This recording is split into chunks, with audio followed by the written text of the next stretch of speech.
Folks, it's time for us to get the game started.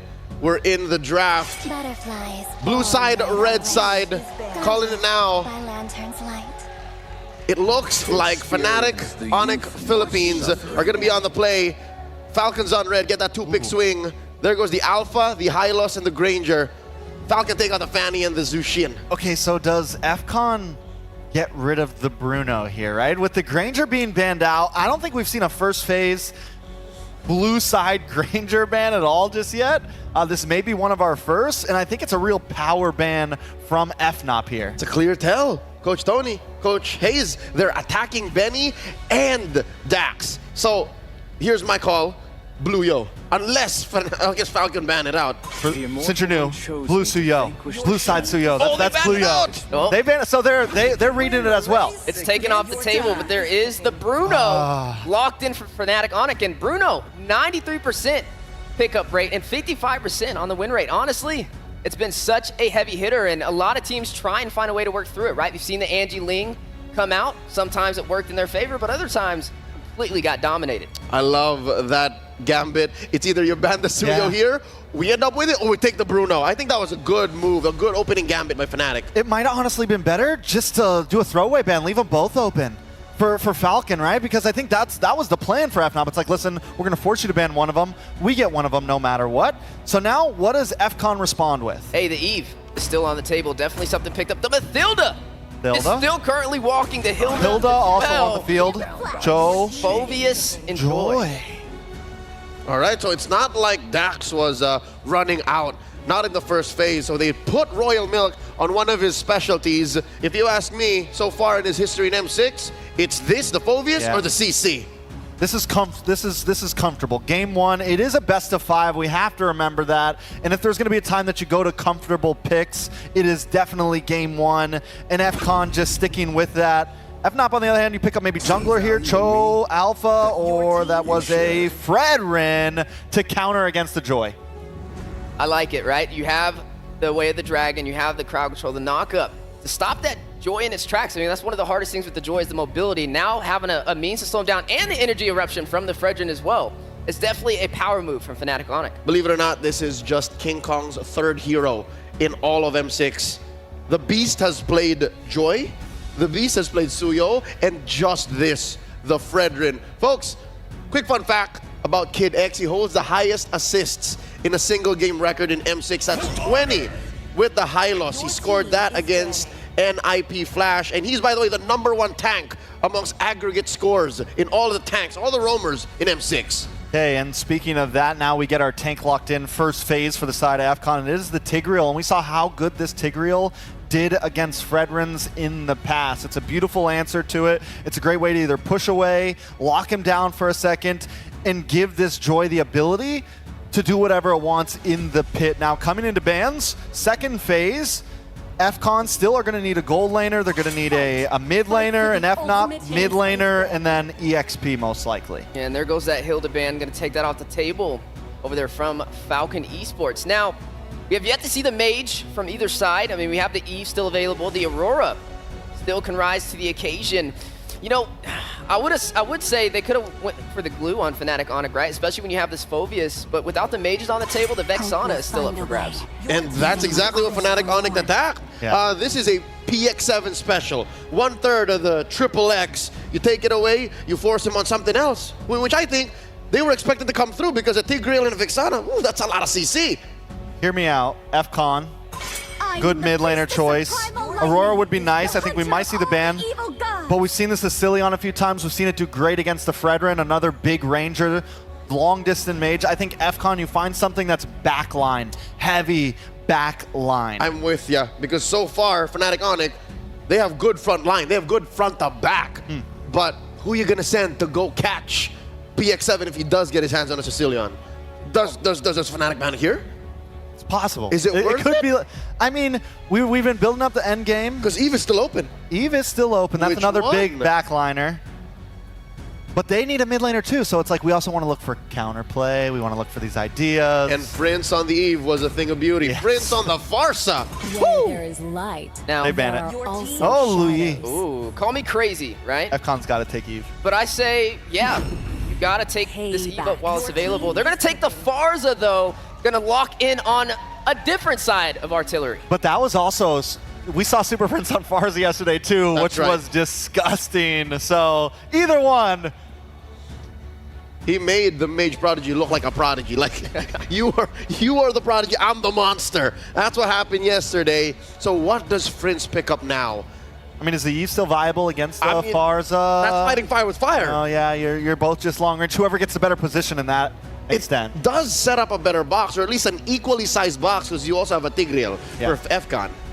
Yeah, and you also have a Cho, which still can be flexed to the XP lane. If they do that, technically they could pick up the Mathilda, put the Eve in there, you have a means to escape, and you have a means to engage, and I think that would be a good read, especially up against this composition. A flex like that could be vicious. Kirk has played it, and what a read! Wheezy on point! Mr. Weezeman. Wheezy F, is that for Fnatic?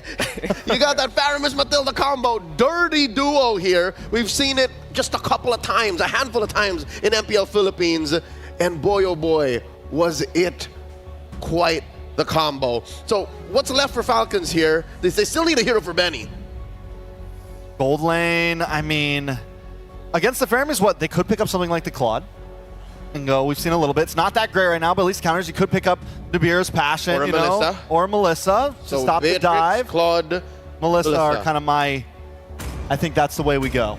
Yeah, I would say Natan, but I don't know, looks a little shaky here. I think that's a good read. Definitely something that can play for survivability. You have a very heavy dive-centric composition and sustainability from Fnatic Onyx. So as we are seeing that last pickup, Carry locked in. I mean, it does deal with the tankiness of Fredrin, but that Cult Altar, that's what I'm seeing the lack of right now. But at least they have the Joy to help deal with that. All right, with the pick set in, let's throw it over to our casters, calling the action. It's Naisu and Ingan. Thank you so much to the panel. Wheezy, great to have you with us. What is up, guys? I'm Naisu, joined here on the desk with Ingan, here to bring you the action. It's our first best of 5 ahead of us.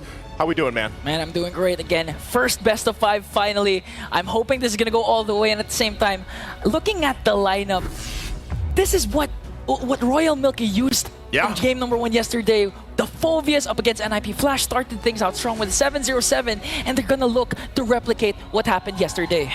Well, we're gonna find out if it works out. I know we've got a crowd here, so IOI Convention Center, are you ready? It's a ticket to the top 4 in Oxiana on the line. It's our first best of 5 off game number 1, the best of 5. Ready to break this out again. As we get a look at the junglers, this is where it's really important. King Kong and Dax. We'll see if they can step up, especially Dax here. He's done amazing things, but again, this is against King Kong. The guy has been the king of the jungle so far. Before we break it down a little bit further, everybody, congratulations for all the XP. And now we can catch back up. Again, only a minute into this, so nothing too crazy just yet. I'm not sure also if we got a glimpse at the emblems, but maybe we get a picture at that. We can see them here. King Kong did go Concussive Blast with the Fredrin. He is going to be up against Dax running that Temporal Rain. This is the typical thing we've seen from the Joys here. But also with this, again, it's Royal Milk. I think if anything for FNOP to deal with, it's not letting Royal Milk have that kind of similar experience he had on the Phoveus yesterday, where he was just had a massive game in his favor. Yeah, again, he started out strong with a 707, looking at the emblem set. Okay, so King Kong really go. Oh, Dax! First it down Brusco, I was just busy looking at the emblems, and Dax, it all happened in a flash. Took down the Bruiser with 1 electrifying beats. That's how fast it can happen, especially with a Joy across from you. So now Turtle's up. FNOP's going to start this up. They do have the advantage, and it's quickly going to go down. So they are going to just trade this out. King Kong will secure that. But look at the moves here from FCON Esports. Dax trying to take the purple. Might get cut off here, not able to go and secure it. Oh, here comes Kelra, and the kick also getting gacked up by 4. And that's the trade Fnatic Onyx Philippines went with. They got the turtle plus a shutdown onto Dax. So they get that, they make it work. Now possibly looking for more. Royal Milk also here in the mid lane, but holding it down once again. Objective secured for FNOP, and that's what they're probably going to focus on the most. That's why they also have the Fredrin. And just the amount of pure utility they have, man. That's, I think, one of the biggest obstacles in this game 1 that they have to overcome. Here we go again. Now taking a look at the emblems. Look at all the quantum charges here for FNOP. Of course, plus the 2 concussive blasts to help with that clear speed, but tanky enough to sustain a lot of the damage. We'll see if it works out. Kid X. Implosion, Sacred Hammer gonna connect with Super Prince, making sure Kirk is safe with the Nether Realm, but that's one major resource expended by Fnatic Onyx Philippines. So far, Kid X still a good catch. This is what I was saying, though. It's all about getting through that utility. I mean, we're talking about a Matilda and a Feramis. A combination that, you know, you got to have a lot of things to throw at that, just the utility alone to go and overcome it. And then on top of this is withstanding the setups from Kirk. I mean, a lot of times lately we've seen Cho just going in the roam, you know, and playing that. Here we go. This is the aggression we were all talking about Fnatic Onyx Philippines zoning out once again. Kid X now gonna transition onto the top lane, gonna try and get down energy shields, zoning out Benny, but here comes PX7 though with the Wings by Wings. They're gonna get some extra gold here for Kelra, working on that turret, nearly half down now. Turtle's gonna be up shortly here. So we'll see how they rotate through this. Royal Milk still holding down the bottom side alongside Kirk. They'll go ahead and just duke it out a little bit as the rest of the team gets in position. I'm wondering, does FalCon Esports actually want to contest this, or do they let it go? They might have to rely on Kid X setup potential. He's got the implosion ready as well as the flicker. There they go. Okay, here comes the Shadow Stampede, but Royal Milk goes in with the Infernal Pursuit. Implosion gonna connect, paired up with the Feathered Airstrike, but Super Prince once again with the Nether Realm. That's going in from the back line, but the Electrifying Beast gonna bring down King Kong, but Royal Milk once more gets 2, a double with the Infernal Pursuit. No, make it 3. Kirk answers with a kick. Kelra gonna feed him off. Double also for Kelra. But FalCon Esports, they won that trade. They got 4 kills plus this turtle. It's looking like Royal Milk again gets the triple kill. All that under the tier 1 turret too. A great fight from FalCon Esports, and that'll also get them a turtle. So they've got that fight in them, and Fnatic Onyx now has to adjust from that. You know, it was a great initiation at the start, and they responded well, but then they just get collapsed down, and that's what the Phoveus does. Yeah. He allows you to just go ahead and get the airtime with the Infernal Pursuit and just dunk on people, turret or not. And so Kelra nearly getting that tier 1 turret up on the top side. He's going to be fine. Guiding Winds out. Dax will get his first item locked in now. Starlium Scythe. Glowing Wand also for PX7. Some of these first items already coming into play. Okay. Mid lane though. Energy Eruption. Gonna try and poke down Kid X, so he doesn't have the health to zone out the members of Fnatic Onyx Philippines. And looking at the previous clash, apart from what Royal Milk did, we have to commend again the mid duo of Kid X and PX7, but we have to commend Brusco because he goes in with the Guiding Wind. Woo! And now saves Kelra. That was 2 objectives, resources expended by FalCon Esports. On the other hand, Royal Milk here trying to zone out Super Prince. Kirk, well, we see a kick and it connects. There's the kick. They're going to find the target. Kid X out of the picture. And now their next target is Royal Milk. Super Prince clutch Netherrealm once again to out-sustain the damage of FalCon Esports. And this time, no trade for FalCon. You see the amount of utility that we're talking about. Oh, Benny could be in trouble. Oh, use up the red. He still has the Purify, but here comes our Startling Eagle bringing King Kong with him. And bang, bang, boom, Benny goes down. Benny nowhere to run. Not going to be able to get away from that. Again, this pressure that is put on with the utility, whether it's a Guiding Wind, whether it's a Nether Realm, it's so much mobility that FNOP wants to play around with, that FalCon Esports is going to have to adjust from it. But still, you have to take a look. Jungle's doing fine. Dax is there. PX7 will go ahead and clear out the wave with the Feathered Airstrike, and now Turtle up. Last one in the game. 1 for 1 for both teams. Still, FalCon Esports can choose to fight this. They're going to keep Benny up on that top side, possibly trading if they can. Royal Milk will go ahead and just hold this front side. Uh-oh, hold on. They got to watch out, though. Kirk on the hunt for this, too. Still, this could be a full-on fight. 5 versus 4 here. They're going to force Kid X back. Dax might try to jump in. Gets, oh no, he's in trouble. Oh, the kick flicker combination from Kirk to take down Dax. And now they're going to get a turtle, but Benny answers back with a turret top takedown. Now Fnatic Onyx Philippines, they're in a roll, in full control. King Kong used up his retribution to force PX7 to use the flicker and Wings by Wings. Fnatic Onyx Philippines holding to a 1.7k gold lead. Good push from Benny. At least they got something out of it, but Fnatic getting a whole lot in this. They're going to drag Kid X. Shadow Stampede, forced to use the Sacred Hammer for Kid X to walk away. And now the thing is, the thing that's happening right now, Falcon Esports, although they were able to get previous trades during the first 4 or 5 minutes, it wasn't the proper target. I mean, looking at the composition of Fnatic Onyx Philippines, they're going to feed all the resources to Kelra because he's going to be the main win condition of Fnatic Onyx Philippines. And if you keep him alive, even if Brusco falls down, King Kong falls down, Kirk falls down, it doesn't matter as long as the gold standard is alive for Fnatic Onyx. And that's what I'm wondering for Falcon Esports, just with everything that they have available, going against even the 3 Purifies alone, and then we've all seen it before, how Kelra positions himself. The reason why he is called the gold standard is something that they want to be able to go and solve. And looking at the items, you know, they are falling behind in the gold lane here. King Kong, tanky enough, confident enough to go and just fight for this purple buff. Might force out, the red trees goes in. Gonna be fine though, they do kind of disengage, keeping Kid X at bay here. Not sure if Falcon Esports actually wants to take a fight. They're just kind of slowly whittled down. Yeah. Even with the Ghost Bursters alone, the turret finally falls. Kelra working on it. Now for the tier 2. The focus here, they might force a fight. Kelra, the damage! One more! So Kelra gets a kill on to Benny. The next target is Royal Milk Infernal Pursuit. He's going to bring down one with him, but Kelra says, I'm going to take 2 and bring them down. Fnatic Onyx Philippines transitions to the middle lane. Again, Kelra now under the turret. The tier 2 is in trouble. PX7 is gone.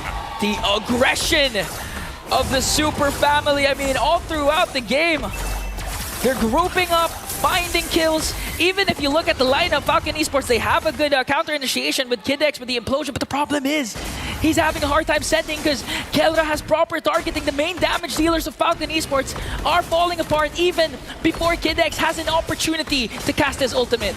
My goodness, the amount of damage that Kelra has right now, as we saw just from that glimpse, as Lord is secured now for FNOP. You know, what is he at? Haas Claws, he's got the Berserker's Fury, he's just got the Rose Gold Meteor Dog, he's got, you know, Malefic Gun too. He's got all the space in the world to work with. And so with this, Falcon Esports falling further behind in this game 1, they're gonna have to go ahead and get ready for a defense against this Lord push. You still have that wave pushing up top alongside Kirk into that tier 2 as they get ready. They might have to pull a miracle play out here with Kid X. If they can get things set up, King Kong on this side of the jungle. Okay, Doc still gets his purple buff. And here comes the force. Fnatic Onyx Philippines will take down Royal Milk once again. They have a Lord marching in the mid lane. You know, looking at the game, it's not a good game to be a Farser right now because the dive composition of Fnatic Onyx Philippines is just too much. I mean, you have Cho, you have Matilda, even King Kong has been diving for Fnatic Onyx Philippines, and now they're sieging in with the Lord. PX7 casts his Feathered Airstrike, but has to cancel it right away because of the threat Fnatic Onyx Philippines has. Looking to close the game out, still with the Lord marching in. Falcon Esports has to go ahead and defend. They're getting whittled down. They will take care of the Lord, though, so that might be all they get. FNOP still waiting for the rest of the waves to push in. They want the rest of the base turrets, but now in full force, Falcon Esports. Can they hold on to the base? The shields are going to pop. Kelra just taking a couple shots there. Look at the damage on Royal Milk alone. And there they go, still trying to end it here. Oh, the implosion is their last effort, but Super Friends once again save the Super family with the Nether Realm, but here comes the counterattack coming in from Falcon Esports, gonna bring down King Kong. One member down for Fnatic Onyx Philippines, but they're gonna transition up top and try to bring down another target. Look at Kelra! Even on the face of 4 members of the Falcons! He's going on phase, wants to go for more, gets the double, Kurt gets the kick, feeds Kelra with the triple. Is this gonna be a main? Kelra wins it for Fnatic! The gold standard will go in with a cleanup and a maniac. 11-40 a game for Fnatic Onyx Philippines to start the best of 5. Can the Falcons rise higher than this? That is the question, because what a game, what a performance from FNOP.